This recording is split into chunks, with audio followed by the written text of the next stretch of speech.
Self enumeration ఏదంటే మనకి మొదటి దశలో 33 క్వశ్చన్స్ ఏమున్నాయి అవన్నీ కూడా ప్రజలు వాళ్ళ కుటుంబం తరపు నుంచి నేరుగా వాళ్ళే ఇవన్నీ కూడా ఫిల్ చేసేసి ఈ ప్రక్రియలో పాల్గొనొచ్చు. సో దీనికోసం ఒక ప్రత్యేకమైన పోర్టల్ అనేది, సో ఆ పోర్టల్ కూడా ఎలా మనం యాక్సెస్ చేయాలనేది కూడా మేము ఇచ్చేసాము. అది sc.census.gov.in. సో ఇక్కడ ఏదంటే ఎంటర్ చేసిన తర్వాత స్టేట్ మన తెలంగాణ ఎంటర్ చేసిన తర్వాత అక్కడ ఒక క్యాప్చా అనేది వస్తుంది. సో అది ఏదంటే నేను ఈ ముందే చెప్పినట్టు మల్టీ ఫ్యాక్టర్ ఆథెంటికేషన్కి దాంట్లో అది ఒక భాగం. ఆ క్యాప్చాని మీరు ఎంటర్ సరిగా చేసేస్తే అప్పుడు మీకు ఒక మెసేజ్ వస్తుంది. సో బైలింగ్వల్లో ఇంగ్లీష్ అండ్ హిందీలో మీకు వెల్కమ్ మెసేజ్ వస్తుంది. తర్వాత మీరు ఏం చేస్తారంటే first head of the house hold, so ఆ పేరుని మీరు ఎంటర్ చేస్తారు. ఎవరు సెల్ఫ్ ఎన్యుమరేషన్ చేసినా వాళ్ళు చేసేది హెడ్ ఆఫ్ హౌస్ హోల్డ్ తరపు నుంచి చేస్తారు. మీకు అక్కడ name of the head of the house hold రాసేటప్పుడు ఒక మెసేజ్ కూడా వస్తుంది. ఎందుకంటే కరెక్ట్గా రాయండి, ఎందుకంటే మీరు ఒకసారి head of the house hold పేరు రిజిస్టర్ చేసేస్తే ఎలాంటి మార్పుకి అవకాశం ఉండదు, ఒకసారి అది మీరు రిజిస్టర్ చేసేస్తే. దెన్ తర్వాత మీరు ఏం చేస్తారంటే మొబైల్ నంబర్ ఇస్తారు, అలాగే ఈమెయిల్ ఐడి కూడా ఆప్షనల్గా ఉంటుంది. And 1 mobile number can be used only for 1 house hold. ఒక మొబైల్ నంబర్ ఒక ఇంటికి మాత్రమే పనికి వస్తుంది. Okay, next please. తర్వాత మీరు లాంగ్వేజ్ సెలెక్ట్ చేసుకుంటారు. నేను 16 లాంగ్వేజ్ అని చెప్పాను కదా, ఆ దాంట్లో 16లో ఏ ఒక లాంగ్వేజ్ని కూడా మీరు సెలెక్ట్ చేసుకోవచ్చు. లాంగ్వేజ్ సెలెక్ట్ చేసుకున్న తర్వాత ఓటీపీ వస్తుంది మీ మొబైల్కి, ఎందుకంటే ఆల్రెడీ మీరు మొబైల్ నెంబర్ ఇచ్చారు కాబట్టి ఆ ఓటీపీని మీరు కరెక్ట్గా ఎంటర్ చేసేస్తే నెక్స్ట్ పేజ్కి మీరు వెళ్ళిపోతారు. సెకండ్ స్టెప్ ఏదంటే వెరిఫికేషన్ అండ్ లొకేషన్ ఐడెంటిఫికేషన్లో మీరు ఏం చేస్తారంటే ఫస్ట్ డిస్ట్రిక్ట్ని మీరు టైప్ చేసుకుంటారు. మీరు ఏ హౌస్ హోల్డ్ని ఏ ఇంటిని మీరు సెల్ఫ్ ఎన్యుమరేషన్ ద్వారా చేయాలి అనుకుంటున్నారు ఆ డిస్ట్రిక్ట్, ఆ ఇల్లు ఎక్కడ ఉంది అనేది డిస్ట్రిక్ట్ మీరు చేస్తారు. ఆ డిస్ట్రిక్ట్ అయిన తర్వాత మీకు పిన్ కోడ్ అనేది ఎంటర్ చేయాలి. పిన్ కోడ్, ఓకే, మీ పిన్ కోడ్ ఏముంటుంది కదా మీ ఏరియాకి సంబంధించిన పిన్ కోడ్ అక్కడ చేసిన తర్వాత మీకు అక్కడ ఇన్పుట్స్ వస్తాయి. ఏరియా మీకు ఫర్ ఎగ్జాంపుల్ ఒక పిన్ కోడ్కి మల్టిపుల్ ఏరియాస్ ఒక పిన్ కోడ్ కింద వస్తాయి కాబట్టి అవన్నీ మీకు సజెస్ట్ చేస్తాయి అక్కడ ఇన్పుట్స్. మీరు మీ ఏరియా దాంట్లో సెలెక్ట్ చేసేసుకుంటే మీ పోర్టల్ ఏం చేస్తుందంటే మిమ్మల్ని ఆ ఏరియాకి తీసుకెళ్తుంది. అక్కడ ఒక రెడ్ మార్కర్ ఉంటుంది, ఆ రెడ్ మార్కర్ ద్వారా మీరు దానిని ఎగ్జాక్ట్గా మీ బిల్డింగ్ మీద ఆ పిన్ని డ్రాప్ చేయవలసిన అవసరం ఉంటుంది. అది మీ ఏరియాకి తీసుకెళ్ళి ఉంటుంది ఆల్రెడీ. అక్కడ మీ బిల్డింగ్ ఏముంది, మీ రెసిడెన్షియల్ బిల్డింగ్ ఏముంది అక్కడ మీరు దాన్ని తీసుకెళ్లాల్సిన అవసరం ఉంటుంది.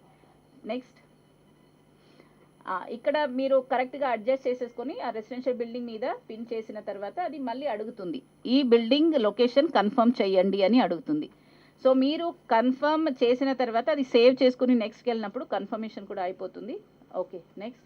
ఇక్కడ కూడా ఏదంటే ఇది కూడా చాలా ఒక ముఖ్యమైన భాగం, ఎందుకంటే మీరు సరైన బిల్డింగ్ ఐడెంటిఫై చేసుకోలేదనుకోండి, ఏదో తప్పు బిల్డింగ్ చేసుకున్నారు, అది పక్క హెచ్ఎల్బిలో పడింది అనుకోండి, ఎందుకంటే హెచ్ఎల్బి చిన్నగా ఉంటాయి కాబట్టి పక్క హెచ్ఎల్బిలో పడిందంటే మీ హెచ్ఎల్బికి సంబంధించిన ఎన్యుమరేటర్ మీ ఇంటికి వచ్చినప్పుడు మీరు ఇచ్చిన సెల్ఫ్ ఎన్యుమరేషన్ ఐడి మ్యాచ్ కాదు. అలాంటి టైంలో మళ్ళీ నార్మల్ ఎన్యుమరేషన్ చేయవలసిన అవసరం వస్తుంది. అందుకే ఈ స్టెప్ కూడా కొంచెం ఇంపార్టెంట్, మీ బిల్డింగ్ ఐడెంటిఫై చేసుకోవడం కూడా ఇంపార్టెంట్. తర్వాత ఇది కూడా అదే. Next please. ఇది మీ ఒక పిక్టోగ్రాఫిక్ రూపంలో అది చూపిస్తున్నాము. Okay, next. Next. Acha, you are showing how it has to be done. Okay, Maharashtra ki. Okay, next please. Okay, so meeku a pin vastundi. Next, go to the next one. ఇది మీరు ఒక కరెక్ట్గా pin ఎక్కడ ఉంది ఆ పిన్ని మీరు identify చేసేసుకొని ఆ పిన్ని మీరు ఆ మార్కర్ ద్వారా మూవ్మెంట్ చేసేసుకొని ఎగ్జాక్ట్గా మీ బిల్డింగ్ మీద వేసారనుకోండి, అప్పుడు మీ యొక్క అడ్రస్ అనేది అక్కడ మ్యాప్ అయిపోతుంది. Next please. నెక్స్ట్. అండ్ తర్వాత ఈ 33 క్వశ్చన్స్ ఏమున్నాయి ఆల్రెడీ గెజెట్ నోటిఫికేషన్ ద్వారా కేంద్ర ప్రభుత్వం అలాగే రాష్ట్ర ప్రభుత్వం ఈ మొదటి విడతలో ఎన్యుమరేటర్ అడిగి 33 క్వశ్చన్స్ ఏమున్నాయి, దాంట్లో మొదటి బిల్డింగ్ నంబర్ అలాగే సెన్సస్ హౌస్ నంబర్ ఎన్యుమరేటర్ మీ ఇంటికి వచ్చినప్పుడు రాస్తారు. సో మీరు రాయవలసింది ఏదంటే మీ ఫస్ట్ది చూసేస్తే ఏదంటే ఆ బిల్డింగ్కి సంబంధించిన డీటెయిల్స్ అన్నీ, ఫ్లోర్ అవ్వచ్చు, వాల్ అవ్వచ్చు, అలాగే రూఫ్ అవ్వచ్చు, ఇవన్నీ ఎవరు చేస్తున్నారనేది. So next question 7th question ఏముంది, అది మీ ఇంటికి ఎన్యుమరేటర్ వచ్చినప్పుడు అది ఆ క్వశ్చన్ అనేది ఆయన ఆన్సర్ రాస్తారు. అలాగే 8th క్వశ్చన్ మళ్ళీ మీరు ఫిల్ చేస్తారు. 9th క్వశ్చన్ అనేది మళ్ళీ ఆయన వచ్చినప్పుడు ఫిల్ చేసేస్తారు. అంటే మీరు ఈ మొదటి 2 క్వశ్చన్స్ నేను చెప్పాను కదా, building number, census house number, అదే కాకుండా 7th and 8th క్వశ్చన్, ఇవి సెల్ఫ్ ఎన్యుమరేషన్ చేసే ముందు అక్కడ క్వశ్చన్స్ కూడా రావు, ఇవి వదిలేసి మిగిలినవన్నీ వస్తాయి. అలాగే మీరు చూస్తే name of the head of the house hold already మీరు రిజిస్ట్రేషన్ చేసే ముందే ఆయన పేరు ఇచ్చింటారు కాబట్టి అది ఇక్కడ ప్రీ పాపులేట్ అయ్యి వస్తుంది.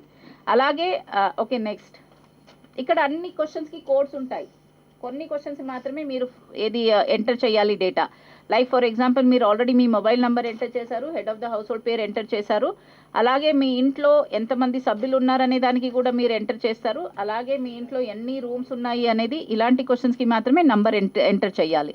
మీ కుటుంబంలో ఎంతమంది పెళ్ళైన జంటలు ఉన్నారు అనే దానికి కూడా నంబర్ ఎంటర్ చేస్తారు. మిగిలినవన్నీ కోడ్స్ ఉంటాయి. అక్కడ కోడ్స్కి తగ్గట్టు మీరు ఏ అప్రోప్రియేట్ కోడ్ ఉంది దాన్ని మీరు సిలెక్ట్ చేసేసుకుంటే, దాన్ని టిక్ చేసేస్తే అక్కడ ఆ ఒక రిప్లై అనేది, రెస్పాన్స్ అనేది అక్కడ నమోదు అవుతుంది. అలాగే లాస్ట్లో మీరు మొబైల్ నెంబర్ ఉంది చూడండి, ఆ మొబైల్ నెంబర్ కూడా మీరు ఆల్రెడీ ఇచ్చారు కాబట్టి ఆ మొబైల్ నెంబర్కి మీ ఓటీపీ వచ్చింది కాబట్టి ఆ మొబైల్ నెంబర్ కూడా ఇక్కడ ప్రీ పాపులేట్ అవుతుంది. అంటే ఎంటైర్ 33 క్వశ్చన్స్లో 2 క్వశ్చన్స్ ప్రీ పాపులేట్ అయి వస్తాయి, 4 క్వశ్చన్స్ మీకు అవసరం లేదు రాయేసేది. ఓకే, అవి ఎన్యుమరేటర్ మీ ఇంటికి వచ్చినప్పుడు రాస్తారు. ఓకే, 33 క్వశ్చన్స్లో 6 క్వశ్చన్స్ మీరు రాయాల్సిన అవసరం లేదు. సో ఓన్లీ 27 క్వశ్చన్స్ మీరు అక్కడ ఎంటర్ చేయాల్సిన అవసరం ఉంటుంది. ఓకే, నెక్స్ట్ దెన్ తర్వాత మీ ఇంటికి ఇవన్నీ కూడా మీకు ఏదంటే అన్నీ రెడీ చేసిన తర్వాత, ఒకవేళ మీరు నేను ఒకే రోజులో ఇది చేయట్లేదు, నాకు కొంచెం టైం అవసరము, కొన్ని క్లారిటీ నాకు అవసరం ఉంది అనేది ఉందనుకోండి, అప్పుడు మీరు సేవ్ యాజ్ డ్రాఫ్ట్ అనేది కూడా ఉంటుంది.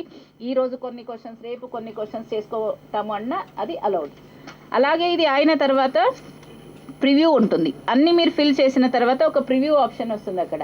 ఆ ప్రివ్యూలో మీరు ఇక్కడ 4 సెక్షన్లో మీరు క్వశ్చన్స్ చూసారు కదా, అక్కడ ఏమవుతుందంటే ఒకేసారి అన్ని క్వశ్చన్స్కి మీరు ఇచ్చిన రెస్పాన్స్ అన్నీ కూడా కనపడతాయి. ఓకే, అన్నీ ఒకసారి చదువుకున్న తర్వాత అన్నీ కరెక్ట్గా ఉంది అన్న తర్వాత ఈ యొక్క సెల్ఫ్ ఎన్యుమరేషన్కి ఫైనల్ సబ్మిట్ అనేది బటన్ ఉంటుంది, దాన్ని నొక్కితే ఈ డేటా మొత్తం అక్కడ సబ్మిట్ అవుతుంది.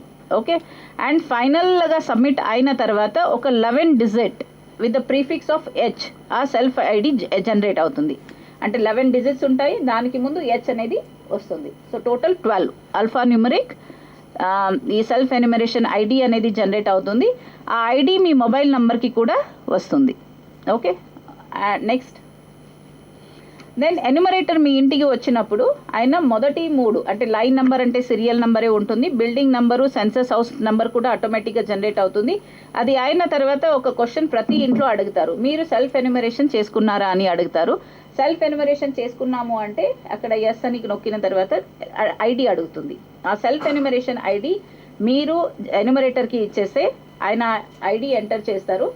ఐడి ఎంటర్ అయిన తర్వాత మ్యాచ్ అయితే, నేను అందుకే చెప్పాను ఆ బిల్డింగ్ మనము ఐడెంటిఫై చేసుకొని ఆ పిన్ డ్రాప్ చేసే ముందు మనం కేర్ఫుల్గా చేయవలసిన అవసరం ఉంది.